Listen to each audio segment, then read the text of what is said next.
பாஜக கூட்டணியில் TTV Dinakaran OPS இணைவதற்கான சாத்தியக்கூறுகள் இருக்கா? ஏன்னா இதுக்கு முன்னாடி இந்த கூட்டணி அமைவதற்கான பேச்சுவார்த்தைகள் நீங்கள் அதிமுகவோட அந்த பேச்சுவார்த்தை தொடர்ந்து நீங்கள் இந்த கூட்டணியை பலப்படுத்துவதற்கான முயற்சிகளை மேற்கொண்டீங்க. இந்த சமயத்தில் டிடிவி தினகரன் அதை ஓபிஎஸ் இணைவதற்கான வாய்ப்பு இருக்கா? நீங்கள் கூட்டணியினுடைய தலைமை கட்சி பாரதிய ஜனதா கட்சி. பாரதிய ஜனதா கட்சியை பொறுத்தவரையிலே பாரத பிரதமர் நரேந்திர மோடி அவர்களது தலைமையை ஏற்று செயல்படக்கூடிய கட்சிகள் மூன்றாவது முறையாக பாரதிய ஜனதா அரசு வெற்றி பெற வேண்டும் என்று நினைத்து தங்களோடு பயணிக்கக்கூடிய ஒத்த கருத்துடைய கட்சிகள் ஒன்று சேர வேண்டும் என்ற விருப்பத்தை கூறியிருக்கிறார்கள்.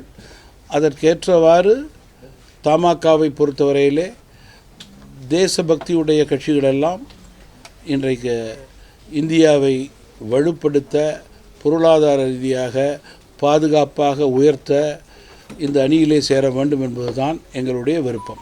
புதுச்சேரி விவகாரத்தை எப்படி பார்க்குறீங்க? புதுச்சேரி என்று நான் தனியாக கூற மாட்டேன். புதுச்சேரியிலே நடந்திருக்கிறது வருத்தம், அதிலே மாற்று கருத்து கிடையாது.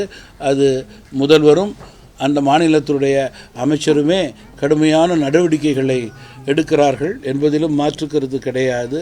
உலகளவில் இந்தியாவில் எந்த மூலை முடுக்கில் இதுபோல மிருகத்தனமான விஷயங்கள் நடைபெறுகிறதோ அது 100% உடனடியாக கண்டிக்க வேண்டியது. நான் ஏற்கனவே கூறியது போல தனி மனித ஒழுக்கத்திற்கு இழுக்கு ஏற்படும் வகையிலே இதுபோன்று யாராவது நடந்து கொண்டார்களேயானால் முதல் விசாரணையிலே உண்மை தெரிந்தால் தூக்கு தண்டனை கொடுக்க வேண்டும் என்பதுதான் தமாகவினுடைய வேண்டுகோளாக இருக்கிறது. அதை மீண்டும் மீண்டும் தமாக வலியுறுத்துகிறது. இப்போ தொடர்ந்து மற்ற கட்சிகள், அதாவது அதிமுக திமுக போன்ற கட்சிகள்லாம் கிட்டத்தட்ட ஒரு தொகுதி பங்கீடு பேச்சுவார்த்தை எல்லாம் தொடங்க ஆரம்பிச்சிட்டாங்க. முதற்கட்ட பேச்சுவார்த்தை எல்லாம் நடந்து போயிட்டு இருக்கு. இப்போ பாஜக அணியில் நீங்கள் தமிழ்நாட்டில் காங்கிரஸ் சொல்லிட்டு இப்போ புதுசாக சட்டமன்ற சரத்குமார் தான் இணைஞ்சிருக்காரு. ஓபிஎஸ் டிடி உள்ளிட்டோரை நம்ம இன்னும் இன்க்ளூட் பண்ணாமல் இருக்கதோ, அவங்களோட பேச்சுவார்த்தைக்கு இல்லாமல் இருக்கதோ கூட்டணிக்கு நல்லதா? வருங்காலங்கள்லையோ நம்ம இனிமேல் பேசக்கூடிய சூழல்லையோ பாஜக அவருடைய கூட்டணி கட்சிகள் குறித்து இறுதி முடிவு எடுக்க வேண்டியது பாஜகவினுடைய தலைமை, தமாகவா அல்ல. பாஜக படிப்படியாக தங்களுடைய தேர்தல் பணிகளை செய்து கொண்டிருக்கிறார்கள் என்பதே பத்திரிகை செய்தியாளர் மூலம் வெளிவருகிறது.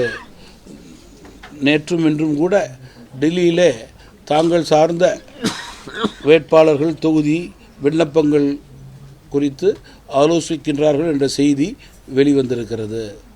தேர்தல் இன்னும் அறிவிப்பு வரவில்லை. அதற்கென்று ஒரு காலகட்டம் இருக்கிறது, நேரம் இருக்கிறது, ஒரு காலக்கெடு இருக்கிறது. அதற்குள் கட்சிகள் தேர்தல் சம்பந்தமான பணிகளை கோட்பாடுகளுக்கு ஏற்றவாறே செய்து கொண்டிருக்கிறார்கள் என்பதுதான் உண்மை நிலை. அது எனக்கு அடுத்தவங்களை பற்றி எனக்கு தெரியாது சார். எனக்கு தம்பி எனக்கு அடுத்த கட்சியை பற்றி தெரியாது. நான் என்னுடைய கட்சியினுடைய தலைவர், என்னுடைய கட்சியினுடைய நிலைப்பாட்டை மட்டுமே நான் கூற முடியும். எப்படி போட்டு என்னை கிராஸ் பண்ணி குறுக்க முறுக்க கேட்டாலும் இதை தாண்டி என்னுடைய வாய் தடுமாறவே மாட்டேன். செய்திகளை உடனுக்குடனும் துல்லியமாகவும் தெரிந்து கொள்ள சப்ஸ்கிரைப் பண்ணுங்க.